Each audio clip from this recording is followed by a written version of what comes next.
3. Paz do Senhor a todos. Estamos aqui fazendo mais uma lição online, já que nós não podemos nos reunir. Estamos estudando a nova lição desse primeiro trimestre de 2020. A Igreja eleita, redimida pelo sangue de Cristo e selada com o Espírito Santo da promessa. Vamos estudar aqui a segunda lição, onde fala a sublimidade das bênçãos espirituais em Cristo. O textuário, ele diz: Bendito Deus Pai de nosso Senhor Jesus Cristo, o qual nos abençoou com todas as suas bênçãos espirituais nos lugares celestiais em Cristo. Está em Efésios capítulo 1, versículo 3. A verdade prática, ele nos diz: Deus nos elegeu em Cristo antes da fundação do mundo, para que desfrutássemos das bênçãos espirituais. A gente pode ver isso também lá em Apocalipse 13, capítulo 8. A leitura bíblica em classe se encontra em Éfesos, capítulo 1, versículo do 3 ao 4 e do 9 ao 14. Iremos estudar aqui, resumidamente, toda a lição, que ela tem está dividida em três tópicos, né? A nova posição em Cristo, uma vida cristocêntrica neste mundo e o Espírito Santo, penhor da nossa herança. Quando falamos aqui na nova posição em Cristo, no passado vivíamos perdidos e condenado à morte eterna. Mas por sua infinita graça, Deus nos enviou seu Filho Jesus para nos salvar. Então, o texto lá em Romanos 3, o capítulo 23 e 24, o capítulo 3, versículo 23 e 24, diz: Porque todos pecaram e destituídos estão da glória de Deus, sendo justificado gratuitamente pela sua graça, pela redenção que há em Cristo Jesus. No primeiro ponto aqui da lição, a doxologia.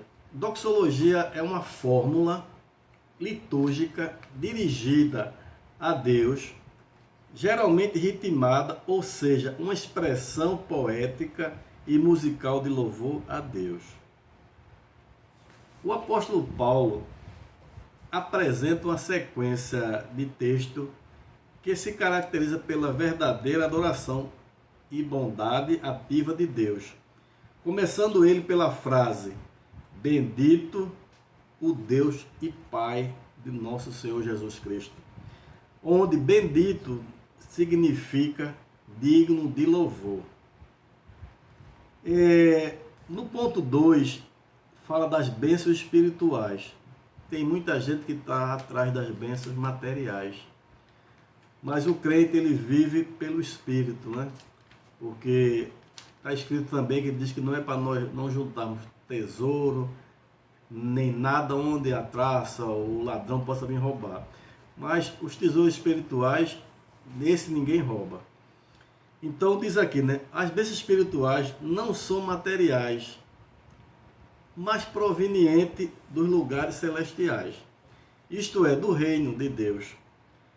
Deuteronômio 28, 2 diz: Todas as bênçãos virão sobre ti e te alcançarão quando ouvires a voz do Senhor teu Deus. Nós estamos ouvindo mesmo a voz do nosso Deus ou estamos ouvindo outra voz? Porque, como sempre a gente fala, a EBD é um lugar de se aprender a palavra de Deus. As bênçãos espirituais indicam a ação acabada que sinaliza que fomos completamente abençoados. Obviamente que as bênçãos aqui são dádivas materiais, e sim algo imaterial proveniente dos lugares celestiais em Cristo.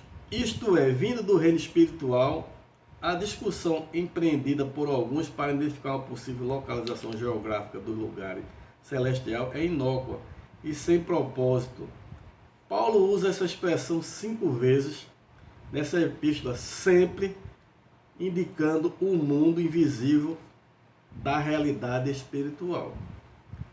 No ponto 3, a nova condição. A expressão em Cristo significa que somos abençoados com toda a bênção espiritual a partir da sua pessoa e obra realizada no Calvário. Isso significa que, exclusivamente em conexão com Cristo, somos abençoados com todas as bênçãos espirituais nesse sentido. O enunciado refere-se à pessoa de Cristo e à obra que ele realizou no Calvário. Está escrito lá em João capítulo 1, versículo 3, Hebreus capítulo 5, versículo 9 e Hebreus capítulo 9, versículo 12. Passando agora para o segundo ponto, uma vida cristocêntrica neste mundo. Embora o pecado tenha adentrado ao mundo, Deus projetou a primazia de Cristo na remissão dos pecadores e na restauração de todas as coisas para o louvor da sua glória. Desse modo, a sentença, descobrindo-nos o mistério da sua vontade, sinaliza que a verdade estivera oculta, passou muito tempo oculta e foi desvendada aos seus santos, a nós, crentes.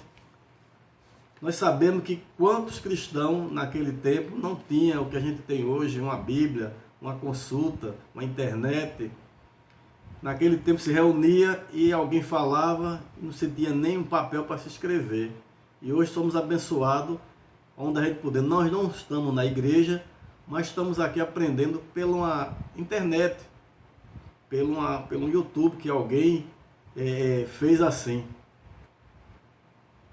A propósito divino anteriormente mantida em segredo por meio de Cristo, tornou-se conhecido a nós, nos foi revelado a nós. Cristo nos revelou isso. No segundo ponto, a plenitude dos tempos. Paulo revela que o plano divino é fazer convergir em Cristo todas as coisas. Então, o caminho é Cristo, não é um dos caminhos, e sim o caminho. Paulo revela que no plano estabelecido, Deus fará tornar a congregar em Cristo todas as coisas. A consumação desse plano divino será na dispensação da plenitude dos tempos. O conceito de dispensação refere-se ao modo divino de o Senhor, Deus, relacionar-se com a humanidade em diferentes períodos da história. Quer dizer, naquele tempo, no começo, Deus se relacionava com Adão de um jeito, se relacionava com Moisés de um jeito, com Abraão, com Isaac. Então, com nós também somos diferentes, é outra realidade, mas o caminho é Cristo. De acordo com essa doutrina, essa atividade divina acha-se dividida em 7 dispensações: inocência, consciência, governo humano, promessa, lei, graça e reino. Entretanto, embora esse conceito seja possível nessa passagem, o foco aqui não está no tempo em que finalmente se dará o pleno cumprimento do plano divino. A palavra grega empregada para o tempo não é o cronos, com a ideia de cronologia, mas kairos, que é o tempo divino, previamente determinado para quando todas as coisas estarão sob o domínio de Cristo. Está escrito lá em Atos, capítulo 1, versículo 7. Desse modo, entende-se que a dispensação da plenitude dos tempos deve ser identificada com hora certa, onde toda a criação será como Deus a criou para ser. Aqueles escolhidos que andou no caminho do Senhor, como Ele quer, se desviando de todo o mal. Perfeita e eterna e cumprindo a sua função pretendida para louvar a Deus. Romanos capítulo 5, versículo 12, 15 e 18. E 1 Coríntios capítulo 15, 45. Indo agora para o ponto 3, louvor da sua glória. O apóstolo enfatiza que as bênçãos são destinadas aos crentes judeus e gentios. A igreja, Paulo muda o nome Paulo muda do pronome nós, ele, os judeus, para também vós, os gentios. Quer dizer, nós, que a palavra de Deus diz o quê? Que Deus veio para os escolhidos, mas os escolhidos não quiseram. Então nós somos ditos como filho da adoção. Somos também filhos dele também. O apóstolo enfatiza o seguinte, que sem exceção alguma são destinados aos crentes judeus e gentios à igreja de Cristo. E depois que eu visto a palavra da verdade, indicando que os crentes de ambos os povos são herdeiros da mesma promessa em Cristo, conforme o propósito divinamente estabelecido. Quer dizer, tanto para os que creram, que ele parece que vieram, os judeus que creram nele, os que já creram e os que creem ainda. E nós, que fomos salvos, como diz que nós somos gentios. No terceiro ponto, fala, o Espírito Santo penhor da nossa herança. O Espírito Santo recebe 3 designações: uma promessa, um selo e uma garantia. A terceira pessoa da Trindade é primeiramente denominada por Paulo como Espírito Santo da promessa. A promessa, o Espírito Santo veio para que Deus estivesse em seus seguidores após o retorno de Cristo para o céu. Os crentes recebiam o Espírito Santo quando recebe a Jesus Cristo. A transformação que o Espírito Santo realiza na vida de um crente, conforme descrito em Gálatas 5, capítulo 5, versículo 22 e 23.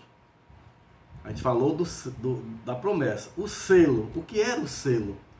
O selo era utilizado como sinal de autoridade, autenticidade e propriedade e posse pessoal. Ele poderia ser gravado e empregado em várias formas. Os que recebem o Espírito Santo são identificados por Deus como pertencentes a Cristo.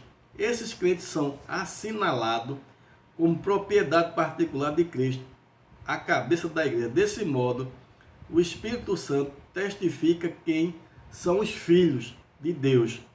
Está lá em Romanos capítulo 8, versículo 9, 15 e 16. E o maligno não nos toca. 1 João 5,18. Assim, ao habitar no crente, a terceira pessoa da Trindade possui o papel de regenerar, purificar e santificar. Ele é quem convence o pecado da justiça e do juízo. Está lá escrito em João 16, capítulo 7, versículo 7 e versículo 8. E também produz no crente o fruto do verdadeiro relacionamento com Deus. Gálatas 5, 22 e 23. Falamos do selo, falamos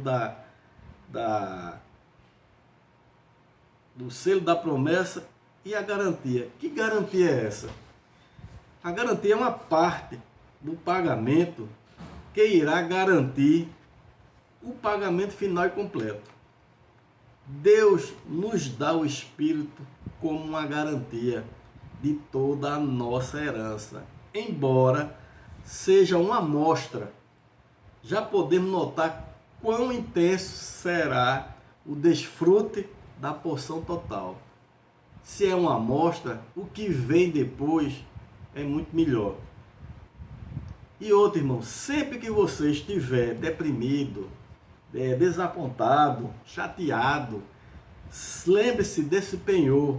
Isso o levantará e o levará até a eternidade e o arrancará de toda tristeza e depressão. Não esperemos mais, fixe o seu olhar nas promessas do Senhor. E vindo aqui falando já no último ponto, o penhor da nossa herança. O termo grego arabon pode ser traduzido como depósito. Quando Paulo fala do Espírito como garantia da nossa herança, o que ele está dizendo na verdade é: vocês agora são o povo do Êxodo, vocês agora foram libertos do império, do pecado, da maldade, da malícia. Vocês estão no caminho guiado pelo Espírito rumo à herança de vocês, um novo céu e uma nova terra. A palavra de Deus diz, aquele que crê em Jesus, nos diz no verso 5 do capítulo 6 de Hebreu, provaram a boa palavra de Deus e os poderes do mundo vindouro. Então, hoje nós estamos provando a boa palavra de Deus, estamos nos capacitando, nos preparando para ir morar no céu. No mundo vindouro, todo comportamento desumano, consequente do pecado, será extirpado, será acabado, não terá isso. Por quê? Podemos e devemos antecipar isso no presente, vivendo pelo Espírito, manifestando o fruto do Espírito, sendo na prática aquilo que fomos criados para ser. Seres humanos que refletem a imagem de Deus para o mundo. O Espírito nos é dado para dar início à obra de tornar o futuro de Deus real no presente. Você está fazendo isso? Você está sendo uma imagem que alguém possa te dizer, ali é um verdadeiro crente, ali é um verdadeiro irmão? Precisamos estar ligados nisso, porque isso é a palavra de Deus. Para termos ir para a terra prometida, temos que passar por muitas coisas e temos que mostrar ao mundo que somos diferentes. Que Deus possa nos dar um refrigério maior nessa semana, nessa quarentena, longe da igreja, longe da comunhão dos irmãos, e que cada irmão tenha uma boa semana e que Deus possa nos livrar dessa peste, como assim Ele livrou lá no tempo de Moisés, naquelas pestes, no tempo de José, e Deus sempre livrou o seu povo. E que tenha uma boa semana em Cristo Jesus. Amém.